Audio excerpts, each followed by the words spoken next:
Bienvenidos a este espacio de creación. Nos encontramos en el seminario de investigación sobre metodología de las ciencias sociales. Nos acompaña en este momento el profesor Miguel Oliva de la Universidad de Buenos Aires. Estamos haciendo esta transmisión en directo desde la Universidad del Chubut, en Argentina.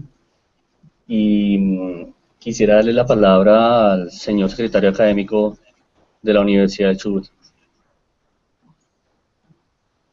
Muy buenas tardes, agradecido de la participación de todos ustedes. Simplemente mencionar que este espacio de formación tiene que ver con el acuerdo que hemos realizado de la Universidad del Chubut con la Universidad de La Salle de Colombia y presentar para todos ustedes al conferencista Miguel Oliva, que que va a trabajar sobre la conferencia vinculada a la metodología en investigaciones en ciencias sociales. Sin perder mucho más tiempo y dar el espacio a Miguel, saludarlos a todos, agradecerles la presencia y Miguel, te dejo a ti comenzar con la conferencia. Gracias. Bueno, buenas tardes a todos. ¿Están escuchando bien? ¿Estamos bien perfecto? En principio quería agradecerles la oportunidad de comunicarme y bueno, poder transmitir algunas ideas y reflexiones sobre investigación social en este espacio de investigación sobre brechas digitales, brechas didácticas y brechas digitales. Bueno, la verdad que quiero agradecer en particular a Iliana y a Jairo. Vamos entonces a tratar de conversar un poco si podemos pasar al siguiente slide. Vamos a perfecto. Bueno, veo que estamos muy bien. Bueno, quería entonces comenzar esta charla diciendo, bueno, algunos de algunos de los avances que había en investigación social en los últimos años. Por supuesto que cada uno de los temas que vamos a ver aquí daría para un curso en particular, ¿verdad? Pero vamos a tratar de ver si podemos transmitir algunas ideas sobre cuál es el avance, incluso alguna bibliografía, y bueno, sugerir algunos temas en este tema tan amplio que es el gran desarrollo que ha tenido la investigación social en el mundo. Y bueno, un poco también la importancia que tiene esto, cuáles son algunos desafíos que afronta y cuáles serían también, bueno, cuál es el aporte que hace esto en particular en política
Hola.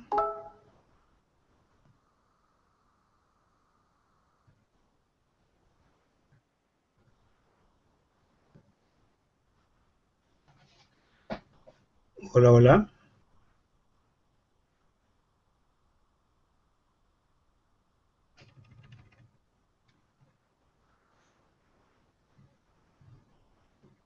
Hola. Hola, hola. Hola, Ahora estamos de nuevo, Eliana. ¿Estamos bien? Sí, Miguel, lo estamos escuchando. Por favor, Perfecto. continúe. Bárbaro, bárbaro. Bueno, perdón por los problemas estos de, de conectividad. Bueno, si podemos seguir a al próximo slide, así vamos avanzando. No sé si se perdió, pero bueno, la idea que quería empezar para empezar a introducir estas reflexiones es que, bueno, en los últimos años ha habido un avance muy importante en lo que es la posibilidad de captar información, la capacidad de procesamiento de información en ciencias sociales, la cantidad de datos que podemos manejar.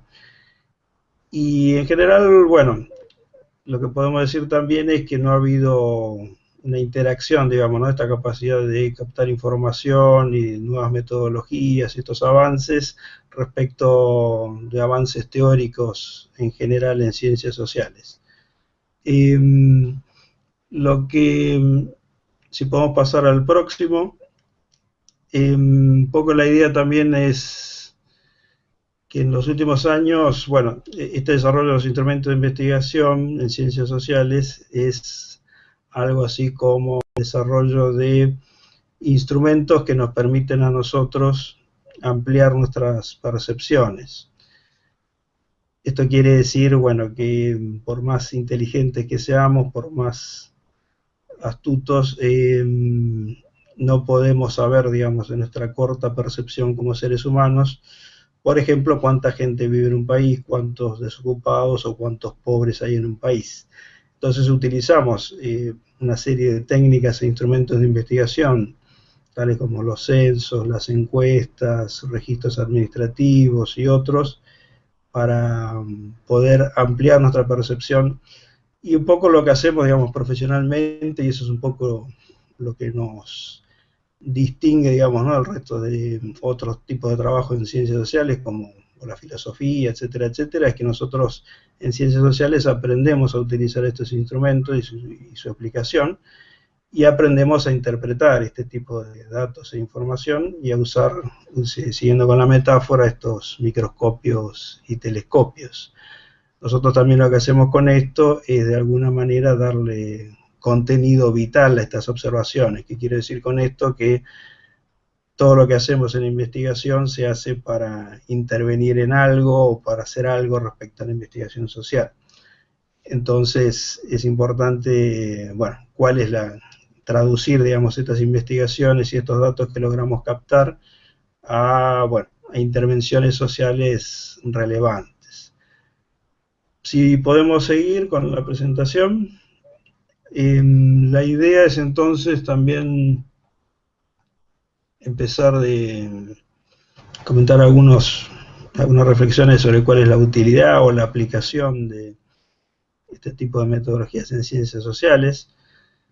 Y bueno, uno de los temas que me parece relevante de lo que hacemos en investigación social es, bueno, en principio tratar de especificar los conceptos y tratar de alguna forma medir empíricamente ciertos conceptos abstractos.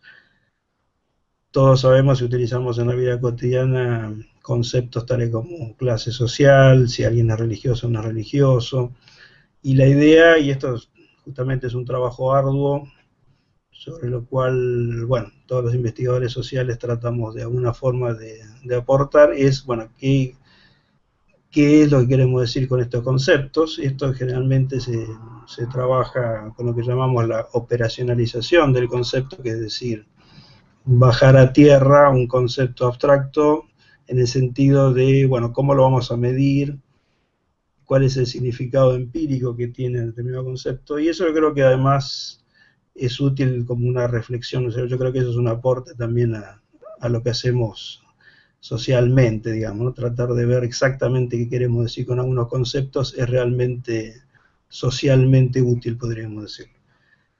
Si podemos seguir con la próxima, el próximo slide, y también podemos decir, bueno, que dentro de la utilidad de este tipo de intervención en investigación social, sobre todo lo que es en políticas, en programas sociales, en todo lo que es investigación social, nos ayuda mucho a orientar. O sea, no podemos hacer políticas sociales hacia los pobres, por ejemplo, sin saber exactamente cuántos pobres hay. No podemos hacer políticas sociales para los desocupados si no tenemos alguna noción de cuántos desocupados hay y si de alguna forma no los definimos empíricamente. Podemos decir que todos los institutos que conocemos de estadística en todos nuestros países, estadística viene justamente la idea, ¿no?, de información para el Estado, de ahí el nombre de estadística. Y bueno, todos los institutos, todo el gran desarrollo que tiene la captación de información en nuestras sociedades permite avanzar sobre ese tipo de intervenciones. Podemos decir que hace mucho tiempo existen estados, existen gobiernos, hace más de 3.000 años que tenemos algún tipo de gobierno en las sociedades, pero recién ahora, en estos 2 últimos años, estamos teniendo instrumentos de investigación con los cuales dialogar y con los cuales poder captar los problemas que tenemos en nuestras sociedades y, bueno, y dialogar de alguna manera las políticas públicas, las agendas públicas con los problemas reales que tiene la gente, tratando efectivamente de investigar esto empíricamente, teniendo algún sustento de lo que estamos haciendo. Si podemos seguir, vamos a ver, quería comentarles, antes de empezar a comentar algunas técnicas sobre las discusiones más habituales en estos temas, algunos de los problemas que nos encontramos. Todos sabemos que las ciencias sociales son efectivamente una rama de la ciencia que se ha ido desarrollando en los últimos años y que tiene, bueno, a diferencia de las ciencias naturales, algunas características muy particulares y que hace que algunos paradigmas de las ciencias naturales que se han tratado de aplicar de alguna manera críticamente a las ciencias sociales no han funcionado directamente. Y por eso tenemos que ver un poquito cuáles son los problemas a los que nos estamos enfrentando cuando investigamos socialmente. Se escucha bien, ¿no? ¿Hay algún problema, Liliana?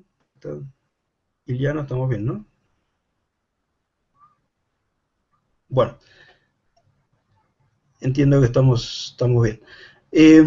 Bueno, uno de los temas que quería traer a cuento aquí es lo que podríamos llamar efectos sociales de crear información.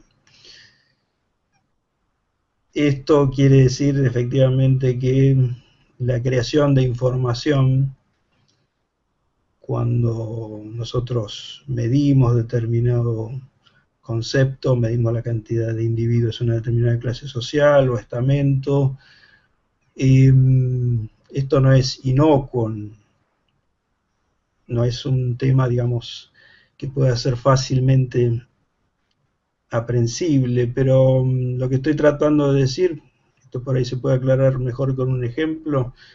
Si nosotros tenemos alguna forma muy específicamente directa y empírica de medir clases sociales, que entre paréntesis eso no existe, ¿no? No hay una forma muy directa y socialmente que esté totalmente validada de medir clases sociales.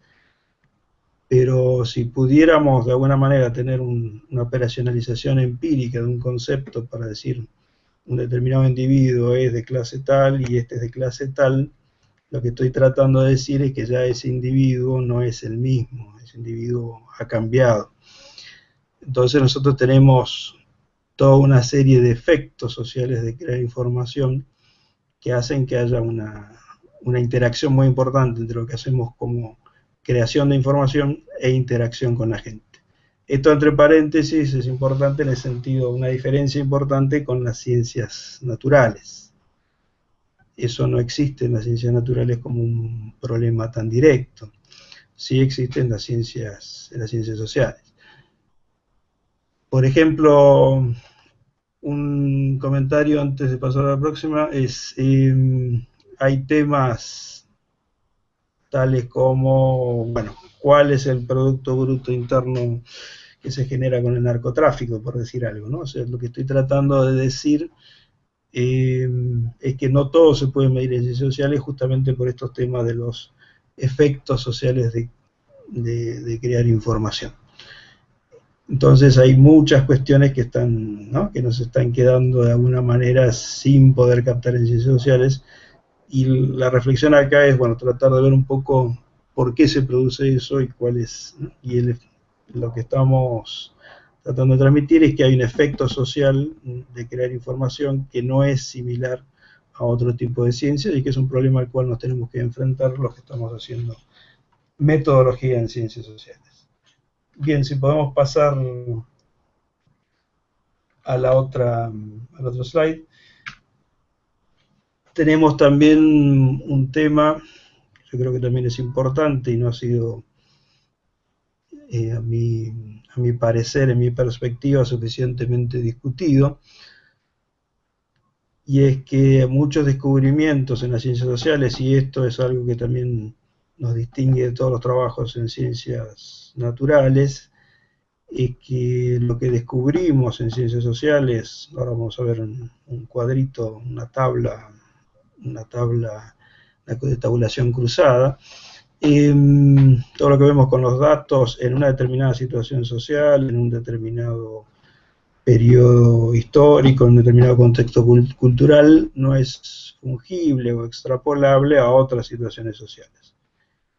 En esto, bueno, la situación es bastante distinta. Por ejemplo, si uno trabaja con la ley de la gravedad, eso va a ser igual acá en Argentina, en Colombia, en México o en Chile o en China. Y bueno, lo que estamos descubriendo en el marco de las ciencias sociales en un determinado contexto cultural hoy no es extrapolable a otras culturas y tampoco es extrapolable en el tiempo, ¿no? Después vamos a charlar un poquito sobre el problema del tiempo en ciencias sociales, pero hay también un tema, digamos, de extrapolación hacia el pasado y hacia el futuro que no es exactamente posible en ciencias sociales. Yo creo que ese es un tema también en metodología de investigación que es muy relevante. Después voy a sugerir algunas lecturas sobre esto para los que quieran profundizar sobre estos temas, ¿no? Cada uno de estos temas abre un abanico muy amplio de discusiones y de conceptos, pero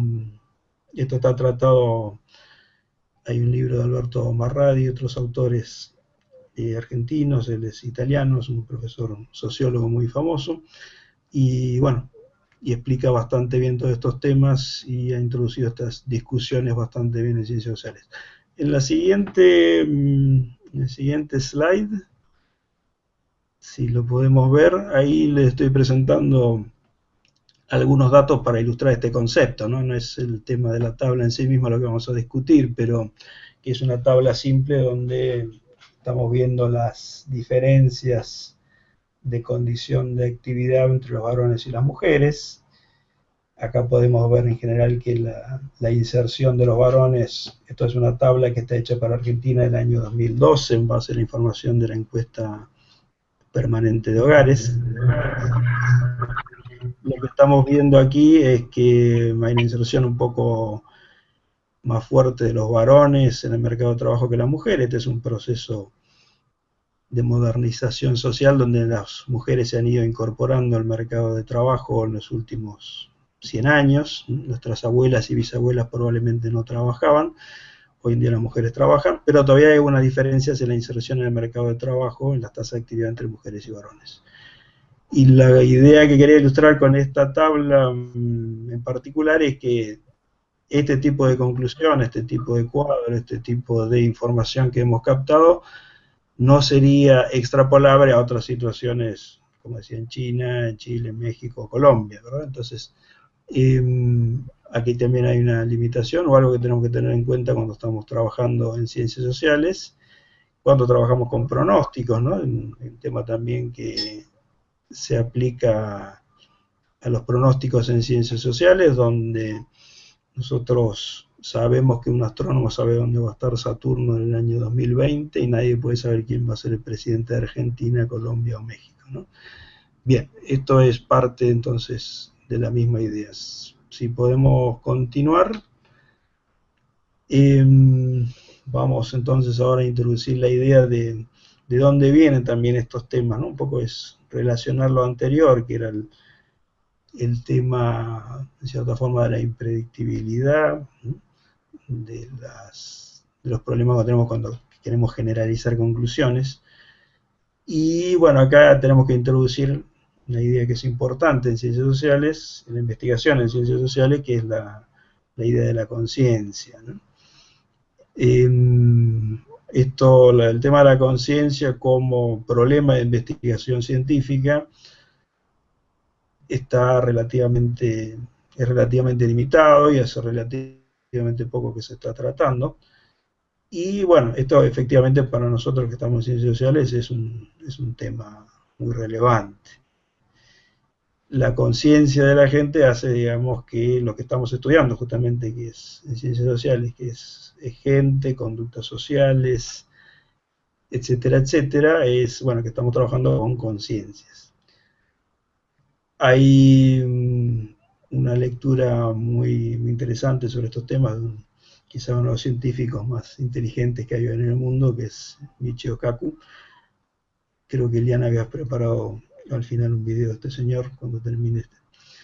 Me parece interesante que lo veamos porque efectivamente hay un tema ahí que no es un problema quizás para otras ciencias y es un problema para nosotros en investigación en ciencias sociales. Concretamente el tema de la conciencia produce, desde el punto de vista estadístico, impredictibilidad. Desde el punto de vista de los sujetos vamos a tener efectivamente libertad, digamos, ¿no? Libertad quiere decir desde el punto de vista de lo que tenemos que hacer nosotros, que, bueno, que haya un cierto grado de impredictibilidad, que es, bueno, ¿no? Efectivamente lo que hace que el ser humano sea ser humano. Bien, si podemos seguir, también vamos a introducir una idea que tampoco ha sido suficientemente tratada para mi gusto en ciencias sociales, pero que tiene una relevancia muy, muy clara, digamos, en la investigación. En principio, bueno, el paso del tiempo está incorporado, digamos, ¿no? a la idea de la causalidad. El problema acá más genérico es el tiempo, cómo tratar el tiempo en ciencias sociales. En principio, bueno, la idea del tiempo, cuando nosotros hablamos de causa y efecto, lo primero que tenemos que decir es que las causas son anteriores al efecto, digamos, ¿no? Por ejemplo, si uno dice que el sexo cambia la tendencia de voto, uno no puede decir inversamente que lo que yo vote me cambia el sexo, por ejemplo, ¿no? Y bueno, esto, digamos, hace que en toda imputación de causa-efecto, también los que conocen estos temas saben que no siempre hablamos de causa-efecto en ciencias sociales porque es muy difícil, es un concepto muy discutido, la causa y el efecto. Ahí vuelvo a citar a Marradi. Y sabemos que muchas veces estudiamos asociación estadística, que no es exactamente igual que la causalidad. Entonces, ahora me están pidiendo que silencie el micrófono. Ahí está. ¿Me escuchan bien ahí? Sí. Bien. Bueno, en ciencias sociales tenemos, digamos, ¿no? Estos ordenamientos temporales también se traducen a la idea de variable independiente y dependiente, ¿no? Como decía antes, hay variables que pueden ser puestas anteriores en el tiempo y que pueden explicar un determinado fenómeno. Por ejemplo, educación y voto, ingreso y voto, etcétera, etcétera. O el sexo, que es el ejemplo que estoy mencionando ahí, es anterior a la inserción en el mercado de trabajo. y estar o no en el mercado de trabajo no me cambia el sexo. Hay veces que podemos hacerlo claramente, esto, digamos, la imputación de asociación, y otras veces que no. Y por otro lado, también yo quiero mencionar acá un tema que también abre un amplio abanico de discusiones, que es el tema del efecto causal a largo plazo, ¿no? Algo que yo hago ahora, algo que yo estudio o que estudié hace 15 años o algo que yo hice hace 15 años va a impactar, digamos, sobre lo que estoy haciendo ahora. El hecho de que hoy en día estoy acá hablando con ustedes es quizás también, ¿no?, un efecto de, bueno, de decisiones anteriores que yo tomé, que son estudiar sociología o investigar problemas sociales. Esto lo digo porque estamos acostumbrados habitualmente a una causalidad que uno aprieta la perilla de la luz y se prende la luz, o sea, causas instantáneas, digamos, ¿no? Y hay toda una serie de estudios nuevos, metodologías nuevas que trabajan con estudios panel, estudios de cambio. Esto es muy común en series de tiempo, en metodologías econométricas, por ejemplo, y en los estudios de panel en ciencias sociales, que están tratando de captar efectos a largo plazo, es decir, cómo impactó el hecho que yo haya tomado determinada decisión, estudiado en determinado lugar, estudiado determinados temas, a ver, bueno, hay distintos acontecimientos de nuestra vida que tienen efecto a 10, 20, 30, 40 años. Y esto es lo que llamamos causalidad no instantánea. Y esto también tiene que ver con el problema del paso del tiempo y cómo lo tratamos en ciencias sociales. Muy bien, podemos seguir, Iliana. Vamos cerrando el tema del tiempo, que me parece también importante. El tiempo, como decimos habitualmente, es una variable extraña, ¿no? Hay una serie de fenómenos, ahora voy a comentar un poquito también sobre eso, pero un tema que es más o menos claro y clave para la metodología esencial es también el tema de la obsolescencia de los indicadores, podríamos llamarlo, ¿no? O sea, lo que nosotros medimos hoy como nivel económico-social en Argentina, y estoy citando un ejemplo de la Asociación Argentina de Marketing, donde se mide el nivel socioeconómico. Hace 20 años había un videograbador, esto ya no existe más, ¿no? Entonces lo que quiero decir acá es que también en la metodología concreta de investigación hay factores que se vuelven indicadores de determinada instalación social, de determinado fenómeno, que se vuelven obsoletos. Un poco también el tema del alfabetismo. Hoy en día hay muchos países en Latinoamérica y el alfabetismo es casi cero, y por lo tanto no discrimina bien ese tema, ese indicador, distintas situaciones sociales en los distintos países. A eso me refiero entonces con la obsolescencia de los indicadores. Y esto también es un efecto del paso del tiempo. Hay procesos, si podemos ver la siguiente diapositiva, Eliana. Hay procesos en el tiempo. Bueno, acá les traje una figura de la evolución humana, lo que llamamos procesos, que podemos llamar procesos irreversibles. Este es un fenómeno que se estudia mucho en física, pero también efectivamente hay algo así como procesos irreversibles en los temas sociales, ¿no? En el caso de la evolución de Darwin es un caso de un fenómeno que ocurre irreversible. En este caso quiere decir que va para un lado en el tiempo y no para el otro. Es decir, en biología nosotros envejecemos hacia un lado y nunca rejuvenecemos, por ejemplo. Este es un caso que ilustra claramente este concepto. Y esto efectivamente, si ustedes se ponen a pensar en ciencias sociales, hay fenómenos que ocurren de esta manera, ¿no? Ustedes hace 20 años teníamos televisores blanco y negro, hoy en día nadie tiene un televisor blanco y negro salvo en los museos, y esto, digamos, ¿no?, de la tecnología también es una especie de cambio irreversible.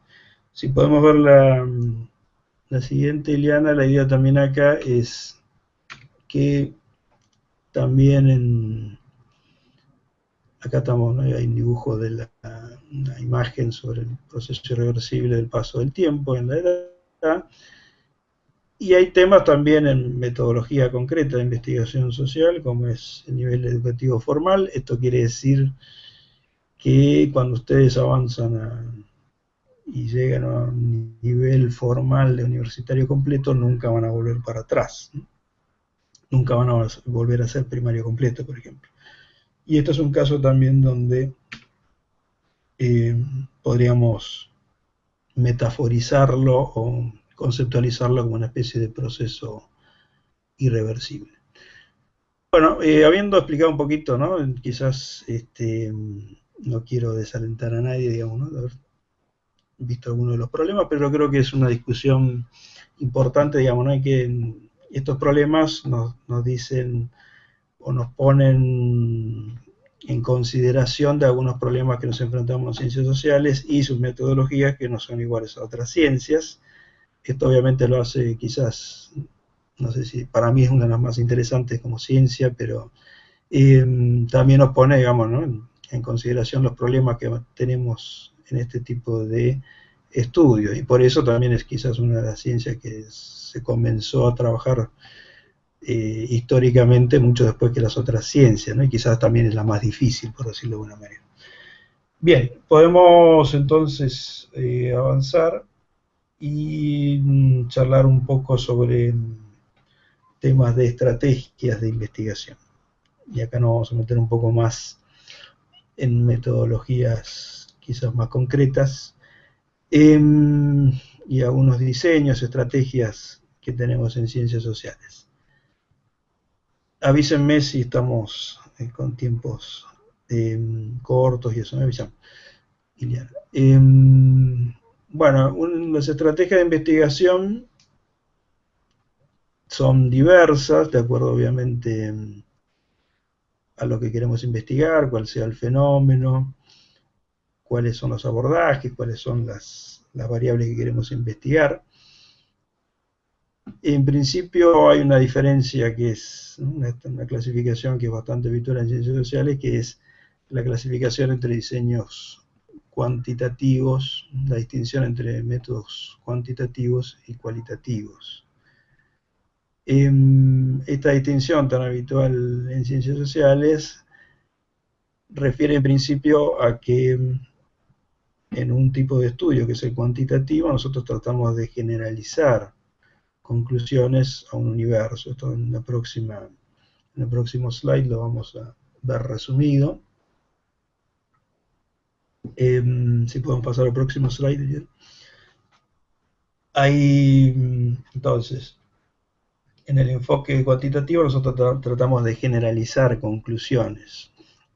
En esos casos, nosotros estamos tratando de investigar cuestiones tales como, bueno, cuántos desocupados hay, cuánta gente va a votar un determinado partido, bueno, hay infinidad de estudios posibles, y lo que queremos hacer ahí es justamente generalizar a toda una población. Después vamos a ver que en estadística una de las maravillas es que con muy pocos casos, es decir, 400, 300, 200, 1000, podemos hablar de poblaciones de 20 o 30 millones o más, ¿no?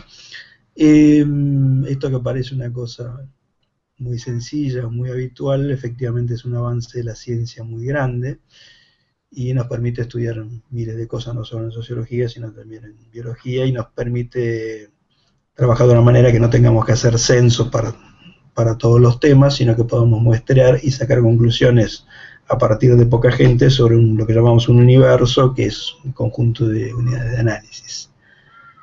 En esto por ahí yo creo que es importante también recalcar que cuando uno estudia, por ejemplo, en ciencias sociales, ahora un ámbito profesional muy importante son los estudios de opinión pública. Los estudios de opinión pública tratan de generalizar, bueno, cuál es la evaluación de la población sobre un determinado gobierno. Y en esto quiero decir, digamos, que no es importante, digamos, en esta generalización que hacemos sobre, por ejemplo, evaluación de gobierno, si la gente tiene razón o no, ¿no? Sino lo que nos importa son los efectos sociales de esa evaluación que hace la gente, ¿no? Para tratar de explicar un poco mejor este concepto, supónganse que ustedes preguntan, ¿no?, si a la población mediante una encuesta, generalizando las conclusiones con métodos cuantitativos, si alguien, ¿no?, si la gente cree o no en Dios, por ejemplo, Bien, acá lo relevante no es si realmente Dios existe o no, que eso nos llevaría a una especie de teología empírica, sino, o sea, lo que no quiero hacer ahí es, o no me interesa desde este punto de vista, es si Dios existe o no, que nos llevaría a una teología empírica, sino ver cuáles son los efectos sociales de que la gente crea en Dios, ¿no? O sea, por ahí la gente se va a volver de alguna manera, si cree en Dios, tiene un cierto tipo de conducta, y si no cree en Dios, tiene otro tipo de conducta, por ejemplo, y eso es lo que nos va a interesar. Desde este punto de vista también, ¿no?, tenemos los diseños cualitativos que tienen como otro enfoque, digamos, ¿no? El enfoque cuantitativo de ninguna manera aborda, por ejemplo, la psicología de los individuos o la comprensión de los individuos, sino efectivamente generalizaciones de características medidas de alguna manera con algún tipo de operacionalización, como venía comentando al principio de la charla. Los diseños cualitativos se enfocan sobre la comprensión de los individuos, es tratar de entender por qué los individuos llegan a ciertas conclusiones o por qué opinan como opinan en este tema, ¿no? Por qué opinan que Dios existe o no. Ese tipo de investigaciones donde se profundiza la comprensión de, digamos, la racionalidad de los individuos, eso se llama habitualmente estudio cualitativo. Yo quiero decir aquí, mientras pasamos a la próxima, el próximo slide, que, digamos, ambas estrategias, cualitativa y cuantitativa, no son de ninguna manera antagónicas, ¿no? O sea, se pueden aplicar, de hecho se aplican generalmente los dos tipos de estrategias y lo que se llama la triangulación metodológica, y, digamos, las estrategias en estos casos son efectivamente complementarias, digamos, ¿no? Muchas veces se estudian primero individuos para tener determinada hipótesis desde un punto de vista cualitativo, y después se trata de buscar algún tipo de generalización de las conclusiones que se tuvieron cualitativamente a una población mediante un estudio cuantitativo que tiene una generalización al universo. Quiero volver a plantear acá, digamos, ¿no?, que esto efectivamente es un avance muy importante, digamos, ¿no?, en todo lo que es ciencia social, y la posibilidad esta de generalizar, que se lo debemos mucho, ¿no?, a los razonamientos estadísticos, los razonamientos de muestreo, los razonamientos de lo que llamamos la inferencia estadística, que es muy importante para lo que hacemos nosotros. En el próximo slide, ahí resumimos un poquito, ¿no?, hay algunas de las técnicas que trabajamos en estudios cualitativos. Algunos posiblemente, ¿no?, son más conocidos que otros. Todo lo que es historias de vida, focus groups, donde trabajamos con pequeños grupos y se debate un determinado tema, se discute un determinado tema, luego se sacan conclusiones. A veces esto, como decía antes, se triangula y se busca generalizar a la población, y a veces no. Pero todo este tipo de técnicas donde nosotros trabajamos sobre la comprensión directa de los individuos, lo llamamos habitualmente estudios cualitativos. Es una parte muy, muy importante, digamos, ¿no?, de lo que se hace en ciencias sociales. Es el diálogo directo con los actores. Hay mucha gente en investigación social que prefiere este tipo de abordaje, en el sentido de que tiene un contacto directo, digamos, ¿no?, con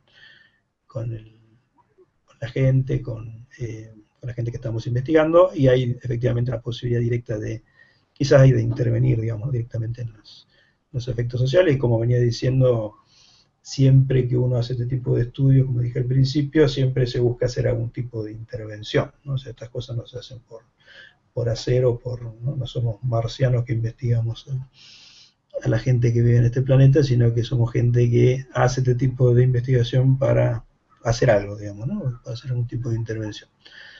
Bien, en la próxima diapositiva vamos a ver un poquito algunos de los datos y las técnicas que se manejan, digamos, en estos temas, ¿no? Vuelvo a repetir que esto daría para muchos cursos, daría para mucha discusión y para muchas mucha profundización, ¿no? Estamos haciendo acá un sobrevuelo sobre estos temas para dar un panorama, pero hay mucho desarrollo en todo esto que es técnicas de análisis y técnicas de captación de datos en ciencias sociales. En principio, bueno, lo que nosotros habitualmente trabajamos como bases de datos es una conjunción entre lo que es una unidad de análisis, una variable y un indicador, digamos, ¿no? O sea, si no tenemos una variable, si no tenemos una unidad de análisis sobre la cual medir, y si no tenemos el indicador exacto que asume para ese individuo, nos falta el dato. Lo que estamos pensando ahora es cuándo tenemos un dato. Hay un autor muy famoso en esto que se llama Galtung, que ya trató estos temas, y toda la estructura quizás, todas las personas que están interviniendo aquí han tenido un contacto con bases de datos, y la teoría, digamos, ¿no? Lo que van a ver ahí cuando ven las filas y las columnas y los datos en una matriz de datos, estamos viendo eso en realidad, ¿no? Variables, indicadores y unidades de análisis. En ciencias sociales, y también acá hay que decir que hay, ¿no? Habría muchas alternativas, pero lo que se hace habitualmente en ciencias sociales hoy en día es trabajar con variables, ¿no? O sea, ¿qué quiere decir acá? Que la ciencia podría adoptar muchas otras formas de estudiar y tener perspectivas sobre estos temas, o captar datos, pero lo más generalizado justamente es trabajar con variables y relaciones entre las variables. ¿Qué quiero decir relaciones entre las variables? Que es otro tema muy relevante, es decir, bueno, cuando esta variable se modifica, la otra se modifica. Cuando cambio de sexo de varón a mujer, hay mayor o menor tasa de actividad, mayor tasa de inserción en el mercado de trabajo. Cuando cambia el ingreso, hay distintas pautas de voto, etcétera, etcétera. Entonces, traducimos todos estos problemas a hipótesis y a lenguajes de variables, y ahí se nos presentan toda una serie de problemas de cómo elegir la técnica a partir de que hemos tomado estas decisiones respecto de las variables y los indicadores. En la próxima diapositiva vamos a ver algunos temas referidos a las técnicas de investigación. Y aquí, bueno, la pregunta también obviamente muy amplia, es decir, bueno, ¿qué tipo de técnica podemos utilizar? Y en principio acá hay que responder, bueno, con otras preguntas. Y hay 2 o 3 preguntas básicas sobre esto, que es, ¿cuál es, si son muchas, ¿no? Si son varias variables las que estamos investigando? Muchas veces en ciencias sociales nos encontramos, ¿no? Que una explicación tan simple como que el sexo modifique la inserción en el mercado de trabajo es insuficiente, porque hay muchas otras variables como los niveles educativos de las personas que van a influir en esa relación. No sé si me explico, digamos, ¿no? Pero hay como terceras o cuartas variables, interacciones entre todas esas variables que modifican esa relación tan simple. Lo que quiero decir acá es que nunca se presenta una situación donde una variable modifica a la otra directamente y esa explicación es tan lineal o sencilla, ¿no? Siempre hay interacciones entre muchas variables y bueno, eso es lo que también, ¿no? Para eso tenemos lo que llamamos técnicas en la jerga estadística, en la jerga metodológica, eso se llama análisis multivariable. Bien, por otro lado, otro de los temas que tenemos que tratar de ver ahí es si nosotros queremos describir solamente una serie de datos o hacer inferencias, que es decir, bueno, a partir de la muestra, inferencia quiere decir que a partir de una pequeña muestra, a partir de un grupo muy pequeño de individuos, nosotros vamos a generalizar conclusiones. Como he dicho, es un milagro de la estadística, pero también tiene un tema, digamos, ¿no? De una cierta lógica, unas ciertas reglas. Ustedes quizás habrán escuchado, por ejemplo, cuando alguien dice que un partido A va a sacar el 40% más menos 5%, eso quiere decir que el resultado final va a ser entre 35 y 45, y eso es justamente una inferencia con un margen, lo que llamamos un margen de error. Y eso, digamos, lo interesante de la estadística, que nos dice cuál es el margen de error de una inferencia que estamos haciendo. Por otro lado, otro tema que modifica nuestras estrategias de investigación, y aquí tenemos en la próxima diapositiva una pequeña descripción, es el tema de los niveles de medición de las variables. Cuando hablamos de niveles de medición, este es un tema relevante en metodología porque modifica todas las técnicas a aplicar y la capacidad de hacer ciertas operaciones sobre estas variables. La variable de nivel de medición nominal, que es la más sencilla, indica presencia-ausencia. Para dar un ejemplo de esto, sería, por ejemplo, si yo soy argentino, colombiano, brasileño, eso es una característica de presencia, sos o no sos, ¿no? Es presencia-ausencia, es una categoría de pertenencia. Los niveles de mediciones ordinales indican un orden, como su nombre lo indica. Acá hay ejemplos clásicos como el nivel educativo, donde el secundario completo es más que el primario completo, etcétera, etcétera. Hay la diferencia en esa con los niveles de mediciones nominales es que podemos establecer un orden. Y la otra gran categoría, que es la de intervalo, indica que nosotros podemos medir más precisamente cuál es la distancia entre un valor y otro. En los casos, por ejemplo, el ingreso de una persona, si yo gano 3.000 pesos, sabemos que eso es 1.000, ¿no? 1.000 pesos menos que 2.000, es decir, puedo establecer distancias en esas mediciones. Y eso en general, digamos, ¿no? Lo que me permite hacer es otras operaciones matemáticas, otro tipo de análisis estadístico que no puedo hacer con las otras variables. Y por eso, digamos, es importante mencionar que hay una adaptación de las técnicas a este tipo de niveles de medición.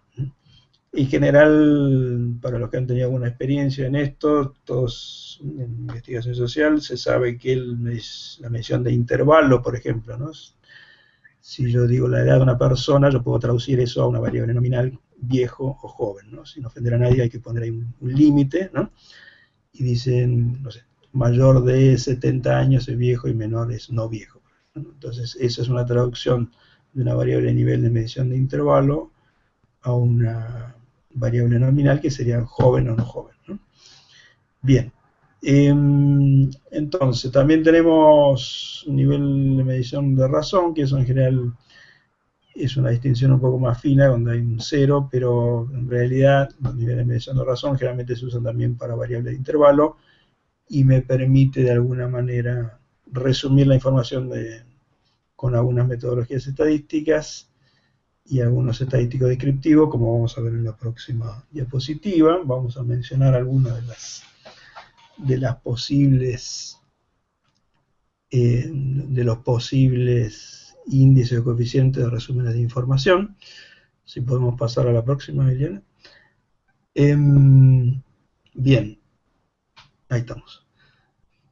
Bueno, esto ya es un poco más técnico, pero ustedes saben que podemos hacer estadísticas de posición, lo que llamamos, ¿no? Que está la mediana, la media, el modo, que el modo es el valor más frecuente, la mediana es el valor que divide a una población 50% y 50%, y la media es el valor promedio. Esto tiene, digamos, ¿no? Estas aplicaciones de resumen de información tienen estas medidas en que no son complementarias, ¿no? Por ejemplo, si uno saca en el grupo de gente, digamos, ¿no? Que nos está escuchando, sacamos una media del ingreso en Argentina, pongámosle 10.000 pesos por decir algo. Si en ese grupo de 10 personas que están interviniendo en esta charla agregamos a Bill Gates, entonces la media se nos va a ir muy para arriba, ¿no? Entonces, esto no es un problema de la media, es un problema, o sea, la descripción de la media es, digamos, verdadera, pero, digamos, si ponemos ese individuo ahí y sacamos el promedio nos va a ir a 10 millones de dólares cada uno y va a ser una descripción no muy exacta de mi situación de vida. Esto no es un problema de la media, sino que es un problema de, digamos, saber interpretar el coeficiente, ¿no? La media es un resumen de la información que me dice algo, pero no me dice todo, ¿no? Y para eso se usa efectivamente cuando trabajamos con ingreso, lo que llamamos los percentiles, las medianas, etcétera, etcétera. La estadística de dispersión indica, bueno, cuál la heterogeneidad de los valores en determinada distribución de las frecuencias. Bien, si podemos seguir, vamos a ver un poquito en la próxima. Acá la idea es que nosotros, mediante la observación visual, el ojo humano permite de alguna manera interpretar rápidamente. La graficación e interpretación visual es muy importante, digamos, en la interpretación. Esto quiere decir, digamos, que el ojo permite de alguna manera interpretar mucho más rápido una serie de datos, nos permite sacar conclusiones mucho más rápido. Entonces, lo que quiero decir aquí es que la graficación es muy importante en todo esto que es estrategias de investigación y sacar conclusiones y poder resumir. Sobre todo cuando trabajamos también en relación entre las variables, en resumen de la información, como veníamos mencionando a través de algunos coeficientes, siempre el ojo permite sacar conclusiones más rápido y de una forma mucho más eficiente, por decirlo de alguna manera. En el siguiente gráfico, para ilustrar un poquito esta idea, hay una serie de datos de países, donde estos son datos obtenidos por el año 1995, donde son datos de registros oficiales, donde estamos viendo la relación entre la expectativa de vida femenina, que estaría en el eje de las X, y la mortalidad infantil, que estaría en el eje de las Y. Y lo que podemos ver aquí, no sé si me ven a través de la pantalla, pero bueno, cuando esa línea que baja quiere decir que hay una relación inversa, digamos, ¿no? O sea, cuando sube la expectativa de vida, baja la mortalidad de las mujeres, ¿no? Baja la mortalidad infantil. O sea, esto es una relación inversa, volviendo un poquito sobre los temas anteriores, respecto de variables de tipo intervalar, en el sentido de que tenemos la posibilidad de medir distancias entre un valor y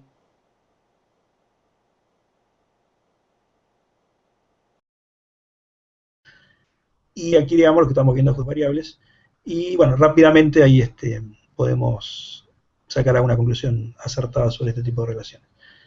Aquí tenemos esto lo que llamamos las pirámides de población. Esto sería un poco también el caso que habíamos visto en las tablas anteriores, cuando estábamos ilustrando el tema, ¿no?, de la capacidad de generalizar conclusiones, ¿no?, el tema de lo que sea fungible o no fungible. Lo que van a ver ahí son pirámides poblacionales, que son gráficos que los demógrafos utilizan mucho y que son muy útiles para sacar conclusiones. Lo que van a ver arriba en la primera pirámide es una estadística, un gráfico de pirámide para los ocupados, donde van a ver que obviamente ahí, ¿no?, lo que van a ver a la izquierda es que hay una mayor concentración de varones respecto a la derecha, y lo que está obviamente ahí concentrado son lo que llamamos edades económicamente activas. O sea, no van a ver niños pequeños, no van a ver en general gente de muy alta edad en la primera pirámide. En la segunda pirámide que están viendo, que dice desocupados, lo que van a ver es el grupo, la pirámide demográfica para el grupo de los desocupados, donde van a ver que hay una concentración muy importante en los jóvenes. Esto en general se conoce como un fenómeno muy, muy generalizado, que es que en los jóvenes hay un problema de desempleo más grave que en la gente de mediana edad. Es decir, lo que cuesta siempre encontrar el primer empleo, y por eso justifica también toda una serie de políticas hacia el primer empleo, porque justamente lo que es difícil es empezar a trabajar, digamos, ¿no? Empezar a conseguir el primer trabajo es lo más complicado, digamos, en la inserción al mercado de trabajo. Después se supone que uno rueda y sigue en el mercado de trabajo, pero cuesta al principio entrar. La última pirámide, donde van a ver, ¿no?, una especie de agujero a la izquierda del medio, son los inactivos, o sea, las personas que no están ocupadas ni desocupadas, y lo que van a encontrar ahí justamente es que las edades, ¿no?, de 0 a 15 años, que son edades escolares, donde es normal y positivo también, ¿no?, que la gente no tenga trabajo en esas edades porque tienen que estudiar o porque son niños. Y esas personas están en una situación que llamamos de inactividad económica, y también van a haber una concentración en edades más avanzadas, que quiere decir que en esos grupos van a encontrar también a gente jubilada, gente que es inactiva económicamente. Todo esto nos ilustra algunas de las posibles interpretaciones y la utilización de los gráficos y la importancia que tiene el ojo humano en este tipo de interpretación.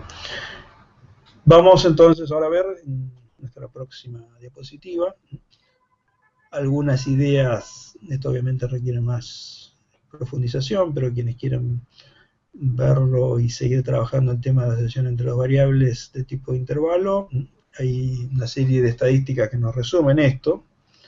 La idea acá es presentar la idea de que cuando nosotros vemos tablas o interpretamos gráficos, una cosa es la primera impresión subjetiva de que, bueno, acá hay asociación, acá no hay asociación, este cuadro me indica que hay muchas relaciones entre estas variables, estas no, y que en general, digamos, la estadística nos provee una serie de herramientas como estos coeficientes que inventó Carl Pearson, que fue un estadístico muy importante inglés de principio del siglo, que inventó casi todas las cosas que estamos utilizando ahora, sobre todo relaciones de análisis de relaciones estadísticas, como el coeficiente de correlación, que quizás habrán escuchado hablar de él, y que resume un poco toda la información que estábamos presentando, digamos, ¿no? Y la asociación entre variables.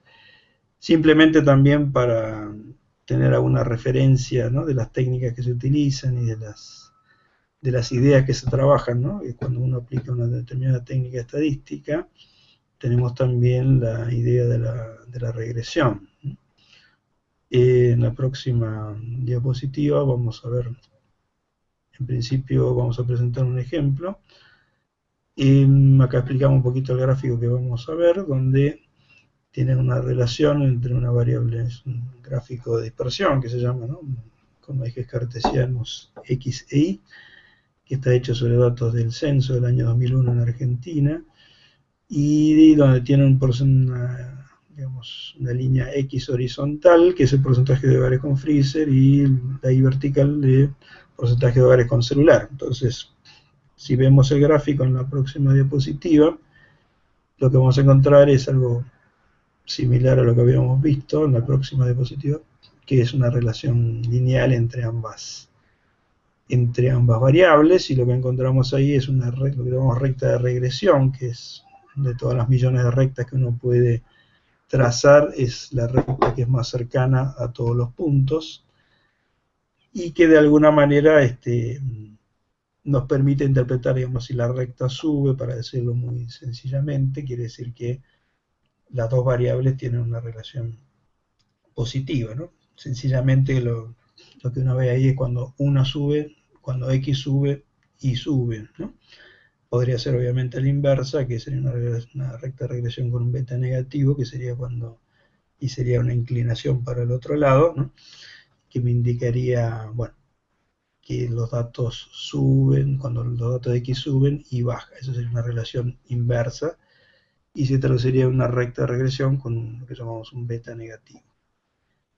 Bien, todo esto obviamente intenta de alguna manera ir explicando un poco las posibles técnicas de investigación que se aplican normalmente para el análisis de relaciones entre variables. Tratando de resumir un poquito, tenemos entonces en principio una importancia y una generalización de los estudios mediante variables, donde habitualmente hacemos descripciones, ¿no?, de determinada situación social, y donde habitualmente también hacemos algún estudio o una interpretación de relaciones entre variables, ¿no?, movimientos conjuntos que se estudian mediante análisis de correlación, análisis de relación o mediante rectas de regresión. Entonces, yo quería ahora introducir también un tema que también me parece relevante y que hace también a las nuevas tendencias también en metodología de investigación social, que es algo relativamente nuevo, también tiene un poco que ver con ahí entra un poco más de luz. Que tiene que ver un poco también con este proyecto, ¿no?, en el cual estamos participando, de las brechas digitales, y un poco también los cambios, ¿no?, que era un poco también una inquietud que me había planteado Eliana de cómo se modificaba la investigación social con estos temas de generalización de las técnicas y las conexiones digitales, etcétera, etcétera, y que podríamos llamar el análisis de redes sociales. Esto en ciencias sociales se suele llamar el Social Network Analysis, es una rama, digamos, ¿no?, de las ciencias sociales que posiblemente sea la más generalizada en los próximos años.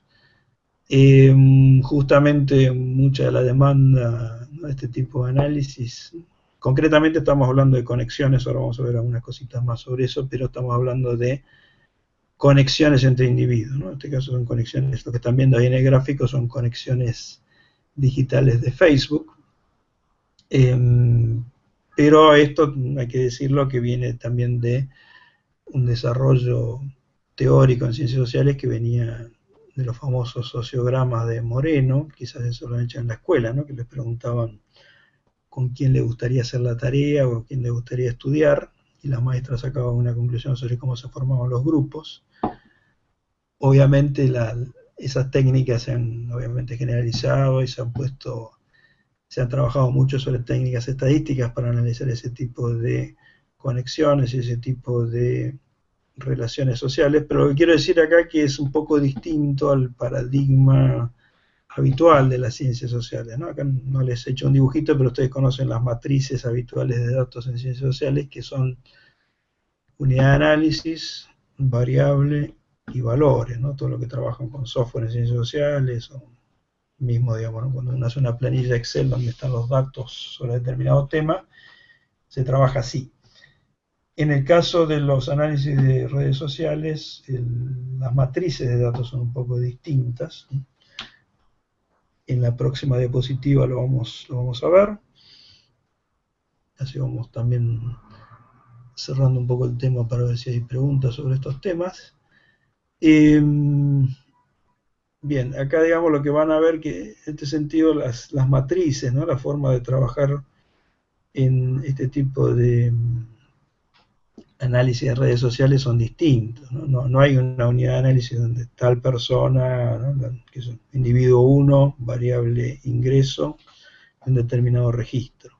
En este caso lo que tienen es ese individuo y sus conexiones con otros individuos en una red. Acá este es un ejemplo muy sencillo. Esto está tomado de uno de los teóricos importantes de estos temas, que se llama Hahnemann, que hay mucho software nuevo para investigar este tipo de relaciones, ¿no?, que son, en este caso particular se llama Usenet, pero hay muchos otros software que trabajan estos temas. Se llama Page, que el programa R, que es un software libre muy importante, que se está trabajando mucho en ciencias sociales. Los que quieren ver eso es de Project R, es un software libre que es para estadística en general y tiene aplicaciones de estadística en ciencias sociales muy, muy precisas y muy útiles. Bueno, entonces lo que se le pregunta a cada persona, con quién simpatiza, donde ven un 0, quiere decir que no simpatiza, no me cae simpático, donde ven el 1, quiere decir que sí me cae simpático.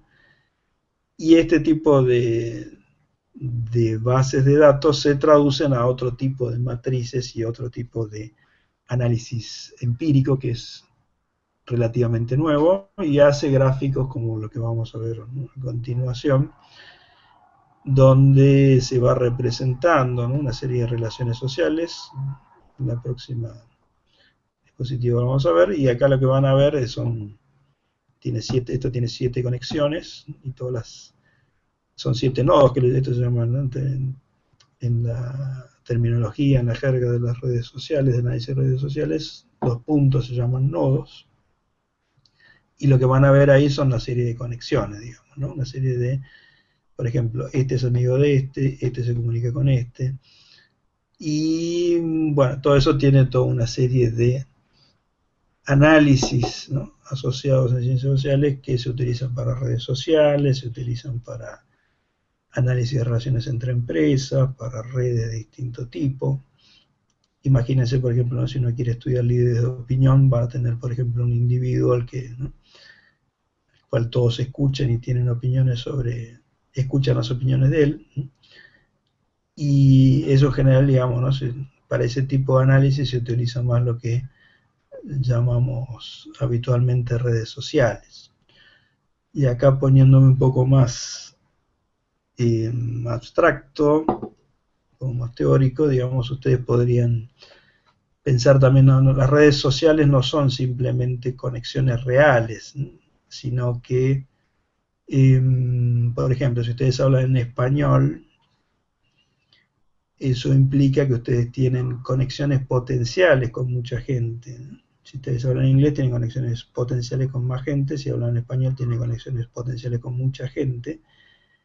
De la misma manera que si ustedes tienen dinero, tienen intercambios económicos potenciales. Lo que quiero decir acá que no siempre, digamos, un concepto importante de esto son lo que llamamos las redes potenciales, ¿no?, lo que podemos intercambiar con cierto tipo de dinero, o la gente con la cual nos podemos comunicar hablando cierto tipo de idioma.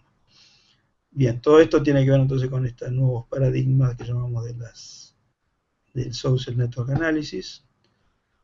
Bien, y ya un poco tratando de cerrar un poco estas ideas, ver un poquito también, antes de ver si podemos responder a una pregunta, ver un poquito también, a ver, cómo se resume esta información y en qué casos concretos puede ser realmente de utilidad. En este caso hay una serie de programas muy importantes de investigación social, como en este caso esto se llama el Eurobarómetro, donde lo que están viendo acá en estos gráficos es una representación de cuáles son las expectativas respecto de la situación económica en los países de Europa y cuáles son cómo se juzga la situación económica actual. Entonces vamos a ver que los países que tienen más problemas económicos, en el gráfico de derecha lo van a ver con color rojo, donde van a ver que Grecia y España, por ejemplo, tienen una importante, sí, visión de una situación crítica, ¿no?, o expectativas negativas respecto al futuro.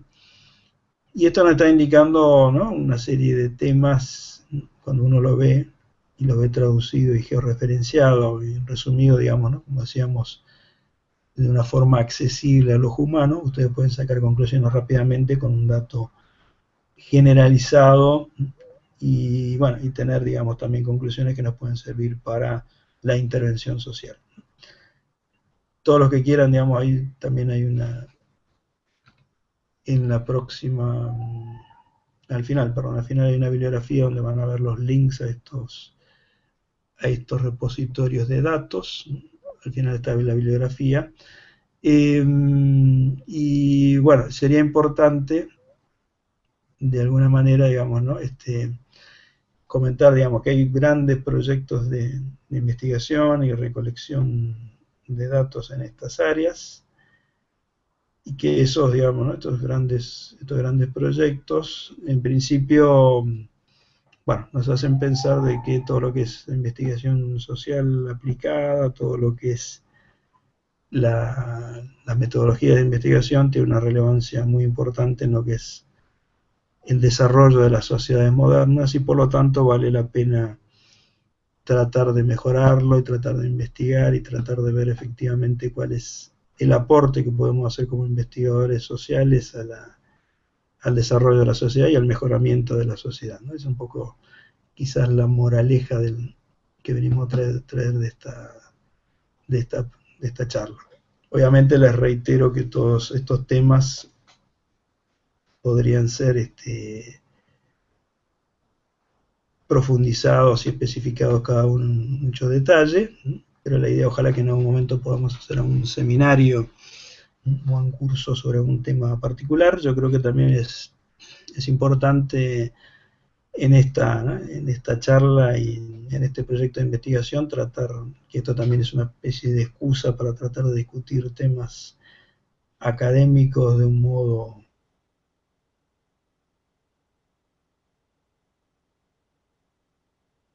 parece realmente muy interesante, ¿no? Como estoy dando clases de los estudios, del futuro de la pedagogía de estos temas, tenga que ver también con estas posibilidades que estamos viendo ahora y tratando de desarrollar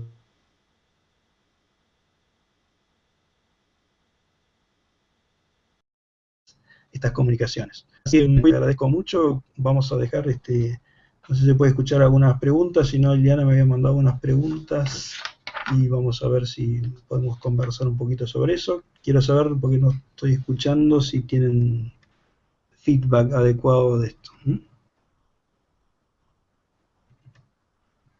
Hola, ¿me escuchan?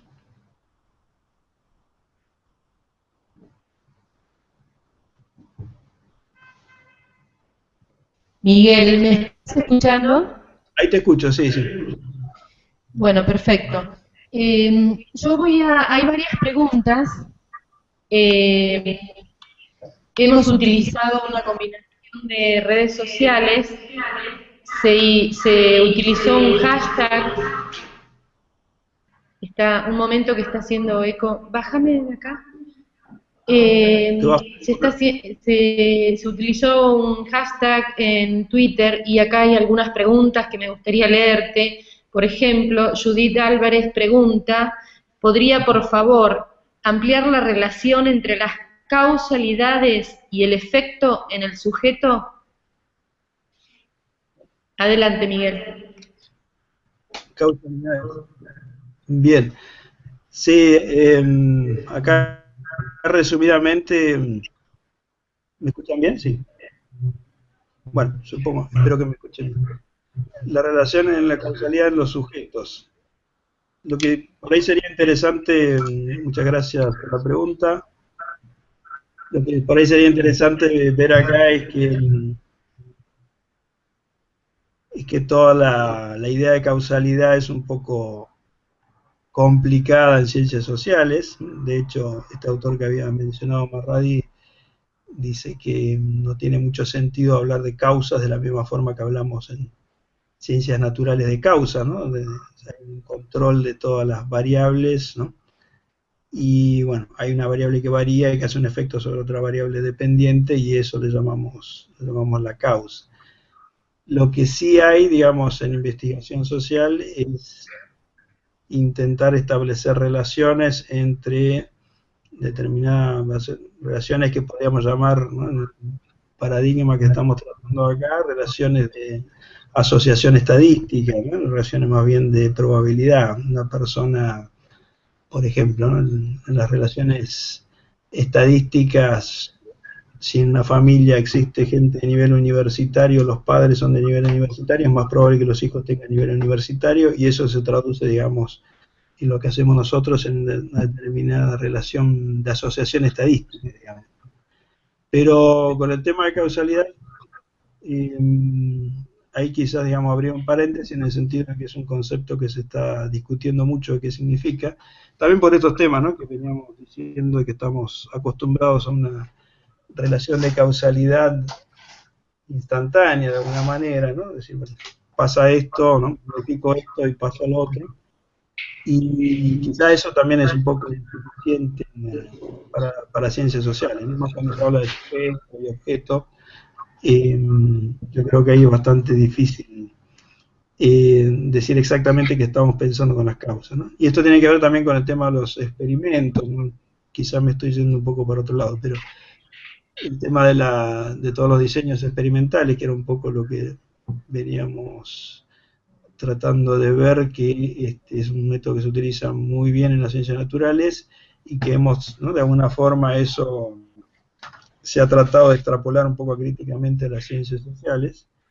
Y el experimento, digamos, no se ha descubierto nada muy interesante en ciencias sociales con experimentos porque no podemos controlar variables, es decir, si quiero controlar variables del estilo ingreso para ver qué pasa, ¿no? O sexo para ver qué pasa. Yo no puedo modificar variables para ver qué efecto tiene experimentalmente sobre un individuo, ¿no? Tampoco es éticamente no andar haciendo experimentos con gente, digamos, ¿no? Pero bueno, todo esto me lleva, digamos, un poco a tratar de, no sé si respondí a la pregunta, pero sí, digamos, a plantear una serie de problemas que hay con el concepto de causalidad, ¿no? Y las nuevas existen en esto que es, ¿no?, que tienen relación con la asociación estadística, ¿no?, y probabilidades más que causalidad. Pero bien, eso es un poquito la idea de plantear el problema de otra manera, quizás.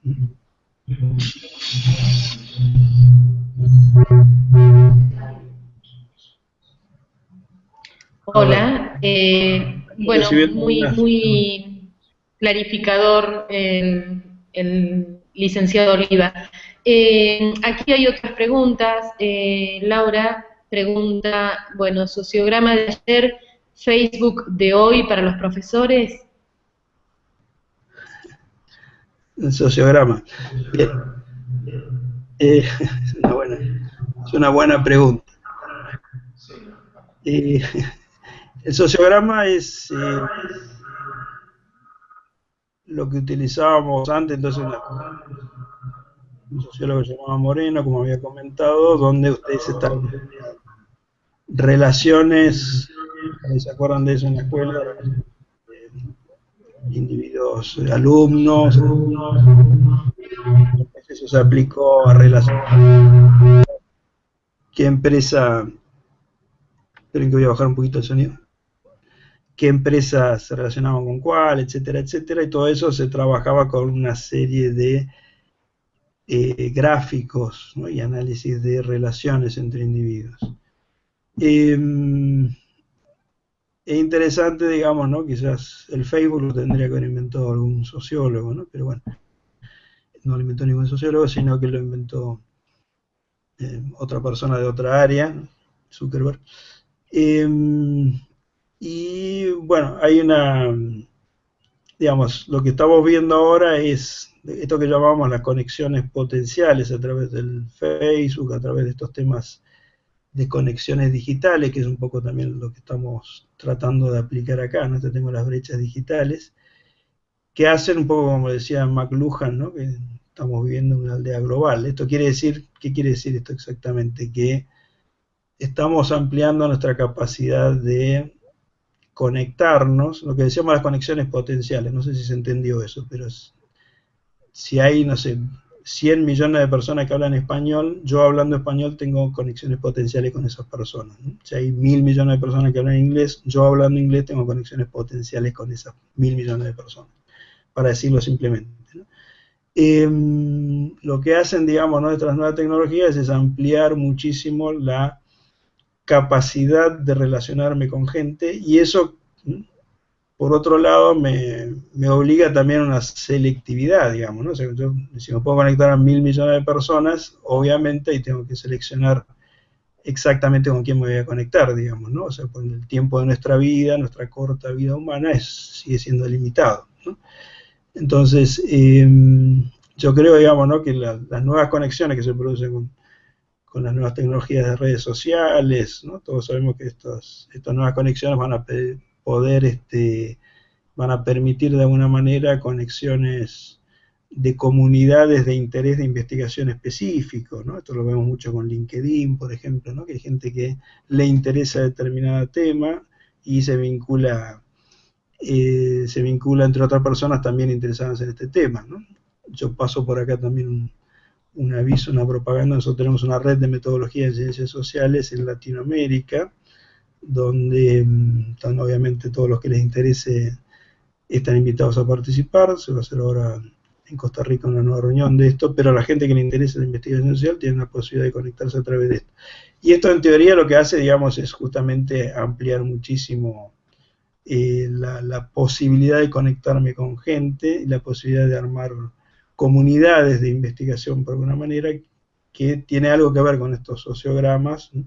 Pero obviamente son conexiones, ¿no?, que cada vez se están complejizando más, y nos obliga a nosotros también, ¿no?, el tema de lo que decía McLuhan de la aldea, ¿no? Quiere decir que de todas maneras nosotros podemos en nuestra corta vida establecer unas pocas conexiones, ¿no? Si pensamos que cada conexión nos lleva tiempo, ¿no? El tiempo nuestra vida es limitado y tenemos que ser muy selectivos con la posibilidad con las conexiones reales, por decirlo así, ¿no? Acá estoy viendo una pregunta más, a ver. A ver, Ileana, la leo, a ver si es... ¿cuál es el papel de manejo de las lenguas en el ámbito de la investigación?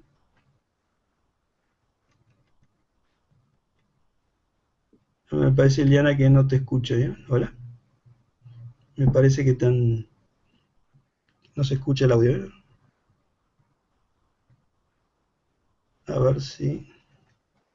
Por el administrador. Hola, ahora sí. Ahí te escucho, sí. Ahí te escucho, Ileana, sí. Hola, hola, Sí. hola.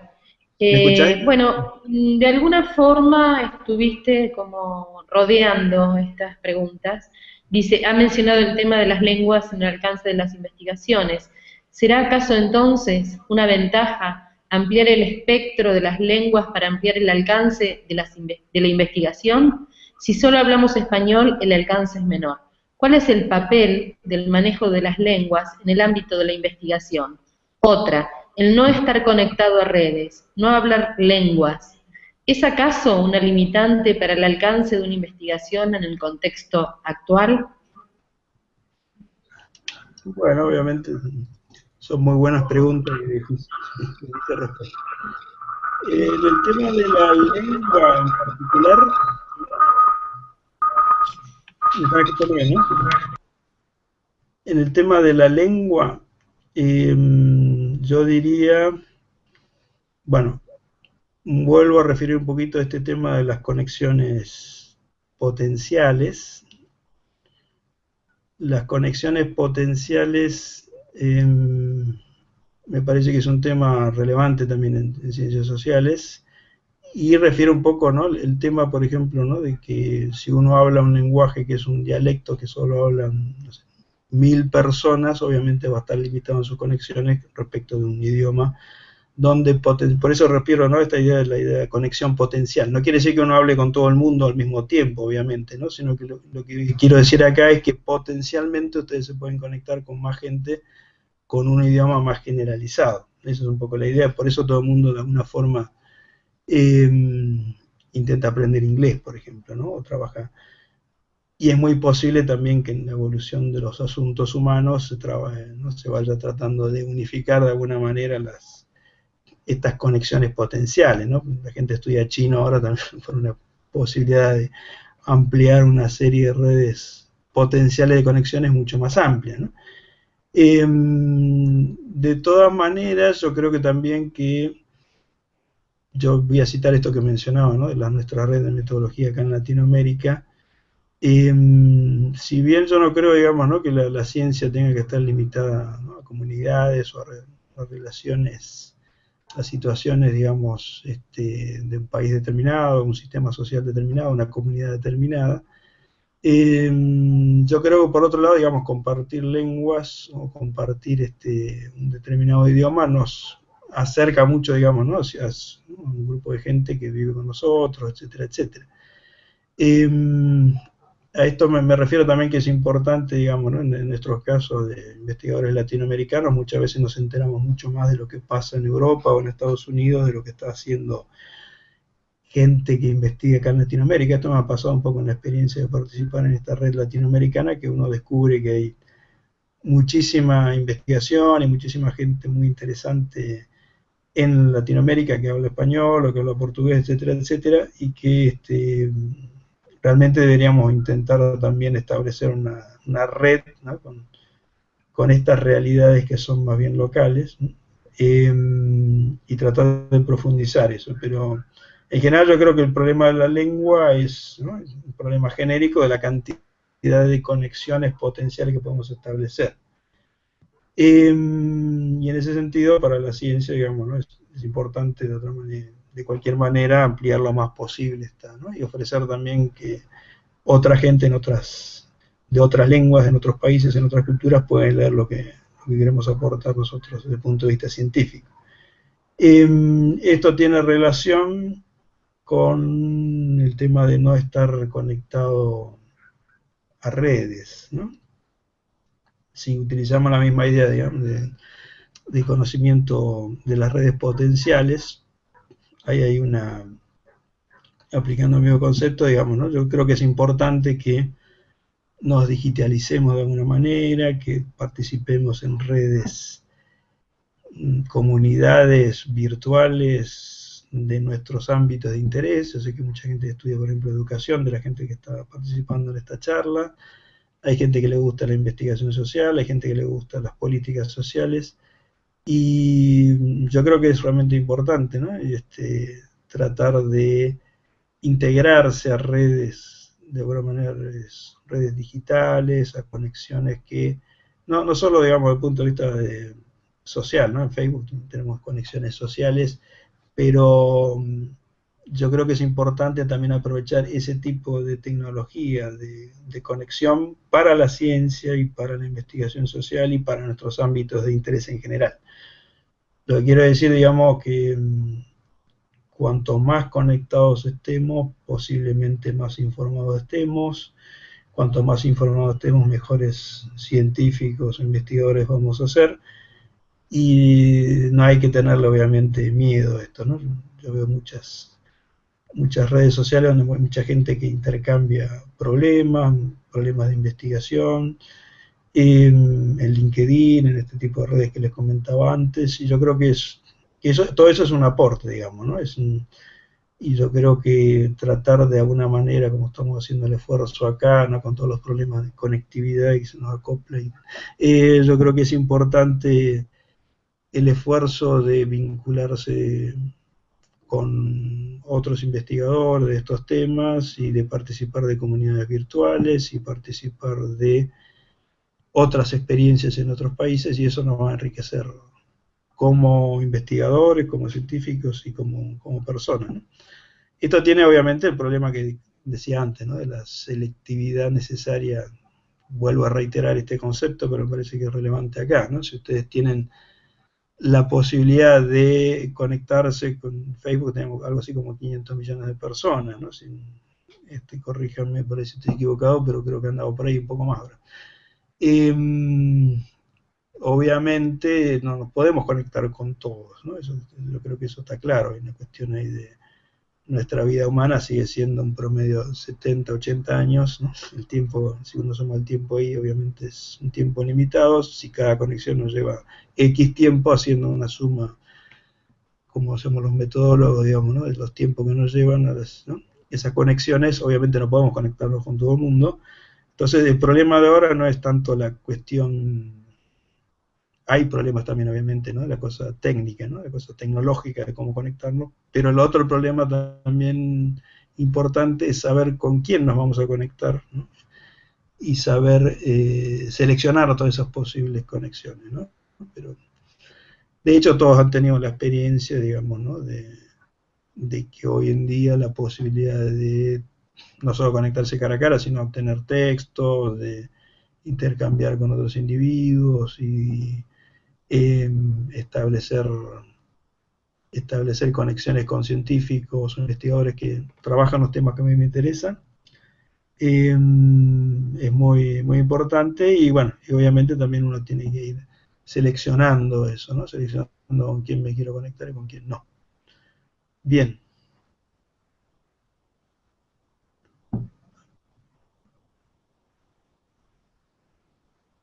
A ver si escucho. A ver, Iliana. Hola. Hola. Sí. A ver. Hola, ahora sí. Bueno, yo creo que ha sido muy interesante, muy importante para los que vamos a iniciar este proceso de investigación sobre brechas digitales, brechas didácticas. A mí me deja pensando cuál es el lugar del otro, cuál es mi lugar, el otro como sujeto de la investigación desde este punto de vista de la conciencia, ¿no? y del efecto que causa en el otro, y, y bueno, particularmente también esto que estabas planteando, Miguel, que obviamente no tiene respuesta ahora, porque será parte del proceso, de cuáles son los datos y qué se hace con los datos, ¿no? Si en realidad nosotros lo que deseamos es incidir en, a través de la cultura digital, incidir en la calidad educativa de nivel superior, bueno, creo que estamos abriéndonos entre nosotros un camino, y un camino que tiene que ver con estas redes sociales de las cuales estabas muy bien hablando, que decidimos caminar juntos con la Universidad de La Salle, con el Instituto de Tel Aviv y con la Universidad de La Salle en México también, y la Universidad del Chubut. Acá hay otra pregunta final, dice, ¿cómo es posible realizar análisis comparativos si se tienen en cuenta contextos particulares? Y después de esto yo me despido con, bueno, un gracias gigante de parte de todos nosotros que estamos aquí, de la Universidad del Chubut, y ya le dejo la palabra al doctor Jairo Galindo Cuesta. Bueno, muchas gracias. La verdad que es una experiencia, que es una experiencia muy interesante para mí. Sobre la última pregunta, dice, bueno, ¿cómo realizar análisis comparativos en contextos particulares? ¿No? Hay un problema ahí, efectivamente, de bueno, la posibilidad de comparar distintas culturas, distintos tiempos en ciencias sociales, que es un tema muy tratado en metodologías.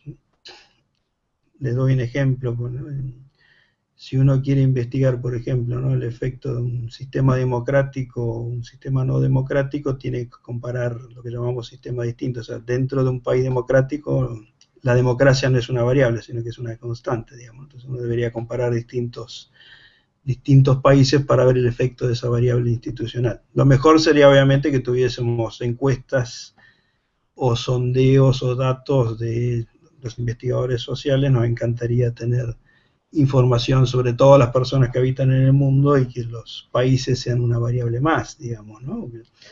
Y obviamente también nos interesaría tener información sobre la evolución, digamos, datos de acá hace 1000 años, ¿no?, sobre determinados temas, ¿no?, y poder analizar toda esa información en el tiempo, ¿no? Lo que estamos quizás un poco haciendo los investigadores sociales ahora es poner una especie de arqueología que dentro de 200 años los investigadores sociales que vengan, que nos van a superar mucho en tecnología y en información y en capacidad de análisis, tengan información sobre cómo eran nuestras sociedades, ¿no? También, obviamente, ¿no?, cuando establezcamos sociedades en otros, cuando colonicemos Marte, colonicemos la Luna, etcétera, etcétera, va a ser muy importante también toda esta información sobre los contextos sociales actuales y el papel de la sociología y las ciencias sociales en el diseño de nuevas comunidades, ¿no? Pero el análisis comparativo es todo, digamos, ¿no?, un tema que se realiza básicamente en ciencias políticas, tiene mucho análisis comparativo, y bueno, y lo que tenemos que ver ahí también es en qué medida quizás en algún momento podamos establecer efectivamente cuáles son, si existen leyes más generales para las ciencias sociales, si existen procedimientos que se puedan generalizar de otra manera que no podemos hacer ahora. Eso realmente no se sabe muy bien para dónde va a evolucionar las ciencias sociales. Y yo lo que creo que haría falta es entender un poquito mejor, ¿no?, el tema que decía que en uno de los problemas de la ciencia, uno de los temas que se han investigado poco, es la conciencia y la creatividad, digamos, ¿no? Eso parece que no fuese un problema para la ciencia, ¿no? O sea, cómo se crea algo, ¿no? ¿Por qué, digamos, ¿no?, un pintor crea un cuadro? ¿Por qué un político crea un partido político? ¿Por qué estamos creando una Universidad de Chubut? Etcétera, etcétera. Esa es la creación, digamos, un tema que efectivamente estaba un poco fuera del alcance de la investigación científica. Bueno, y eso, digamos, lo que tenemos que tratar de rescatar y entender por qué, ¿no?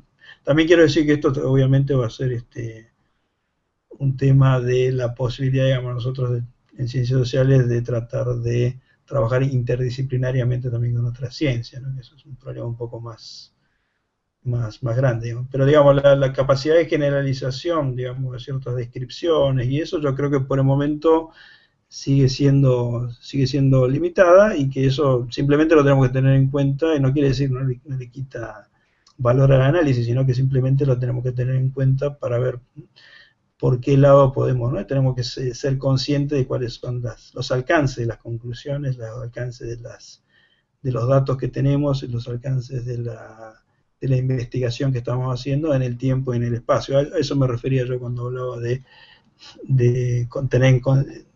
tener en cuenta los contextos particulares. Bien. Bueno, doctor Oliva, desde la Universidad de La Salle, el proyecto Brechas Didácticas y Brechas Digitales, queremos agradecer, junto con las demás universidades, Universidad de Chubut, Instituto Cervantes de Tel Aviv, Universidad de La Salle Noroeste, Universidad de La Salle Chihuahua, Universidad Autónoma de Chihuahua. Este grupo de profesionales le agradecen a usted por su excelente charla, por las luces que nos ha dado en este ámbito de la investigación en ciencias sociales. Esperamos de verdad este sea un espacio de apertura, de nuevos momentos de compartir sobre este tema tan importante y tan poco estudiado en comunidad como es la investigación y la metodología, su metodología en ciencias sociales. Gracias, profesora Ileana. Gracias a los directores de la Universidad de Chubut por ser huéspedes también de esta charla. Gracias, doctor Miguel Oliva, de verdad, por su tiempo y pues quedamos Bueno, en contacto para avanzar muchísimas con la gracias. investigación. Gracias, doctor. Bueno, muchísimas gracias. Los quiero felicitar también de nuevo por esta iniciativa y por este grupo que han armado de investigación de brechas digitales, que me parece que va a ser un tema fundamental, digamos, para el futuro de las sociedades. Los felicito y les agradezco la posibilidad de haber participado y un saludo muy grande para la gente de Colombia, México, Israel y de Argentina en Chubut. Muchas gracias. Muchas gracias.